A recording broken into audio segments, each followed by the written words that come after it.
మోకాళ్ళ నొప్పులు, disc problems లాంటి అన్ని సమస్యలకు సంప్రదించండి Homeocare international world class homeopathy 9001177550. has caused havoc through deep scoring, length about 150 meters, level about -22 meters at 3 locations near to the ECRF dam, that is Coffer Dam Gap 1 and Gap 2. This cannot be considered under force majeure category. The reasons for this distinction can be attributed to inefficient planning due to untimely closure of gaps in the Coffer Dam. ఏవైతే copper డ్యామ్లో చిన్న gap ఉందో ఆ ఏజెన్సీని మార్చకపోతే rainy season లోపల flood వచ్చే లోపల అది close చేయాల్సిన బాధ్యత ఆయన పైన ఉంది. ఆ సమయంలో మార్చేశారు. ఆ సమయంలో మార్చి మళ్ళా డిపార్ట్మెంట్ లెటర్స్ రాశారు. ఈ టైంలో క్లోజ్ చేయకపోతే ప్రమాదం వస్తుంది అని చెప్పారు. అయినా పట్టించుకోలేదు, ఎవ్వడూ పట్టించుకోలేదు. దాని పర్యవసానం మీరు చూస్తే చాలా ఇంకా నెక్స్ట్. దీంతో ఈరోజు డయాఫామ్ వాల్ 3 మేజర్ డ్యామేజ్ జరిగాయి. కాంక్రీట్ వర్క్లు మాత్రం స్పిల్వే మిగిలింది. డయాఫామ్ వాల్ డ్యామేజ్ అయింది. ఇంకొక పక్కన కాఫర్ డ్యాములు up stream, down stream 2 damage అయినాయి. మూడోది గైక్ బెండ్ డ్యామేజ్ అయింది. గ్యాప్ 1 ఏదైతే ఉందో ఈసీఆర్ఎఫ్ డ్యామ్కి వచ్చేది అది కూడా సగం 3/4 కొట్టుకోబోయే పరిస్థితికి వచ్చింది. ఇప్పుడు ఎంత డ్యామేజ్ జరిగిందంటే డయాఫామ్ వాల్ 2018లో 436 కోట్లకు పూర్తి చేశాం.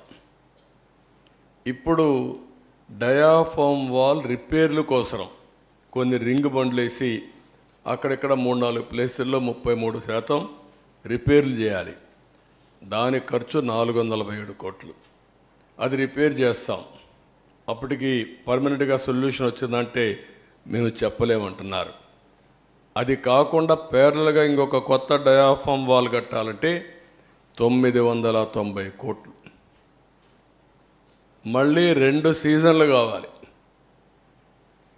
అది కూడా సక్రమంగా చేస్తే 2 లేకపోతే 3-4 సీజన్లు అవుతుంది. అంటే 3-4 సీజన్లు డయాఫామ్ వాల్ కట్టాలి. దానిపైన కాఫర్ డ్యామ్లోనే ప్రాబ్లమ్స్ ఉన్నాయి. దానిపైన ఈసీఆర్ఎఫ్ కట్టాలి.